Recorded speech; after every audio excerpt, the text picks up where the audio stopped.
Kabahin sa isyu sa malnourishment atong sayra ng usa sa mga pampublikong tunghaan nga daghan mga malnourished o unsa man gihimo sa mong tunghaan kabahin nini. Aniya ang part 2 sa RTV Presents ni Luan Mirondina. Ang Suong Elementary School usa sa labing daghang mga tinunan nga may mga suliran sa malnutrition.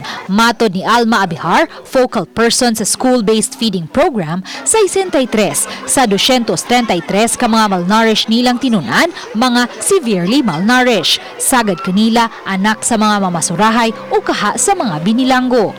Before we started the feeding, naagid na sa guidelines naka-state nga mag-deworm gyud mi para nindot ang absorption sa nutrients. Ang school head mo-identify man og kanang feeding coordinator. At the same time, si feeding coordinator mo-identify og team nga magluto sa menu nga ilang prepare.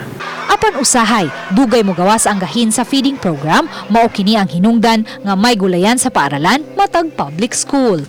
Dinhi sa gulayan sa paaralan, ang mga tinunan mismo ang gitahasan sa pagpananom ni ini ug sa pagpang-harvest. Gani ang mata grade level, may kaugalingong pwesto sa ilang gulayan. So at least kan among mga gulayan na mo, ari lang may mga gulay ipuno sa amo ang pagkaon sa everyday sa mga bata. So ilang 16 pesos mas mudaghan. Bisan sa kawadon, mamahimong makakaon o masustansyang pagkaon kung may gamayng hardin lang sa mga utanon sa mga panimay. Apan ang kakuwang o kahibaw o kakugi mo'y hinungdan nga nung dili mahatagan og sustansyadong pagkaon ang mga anak.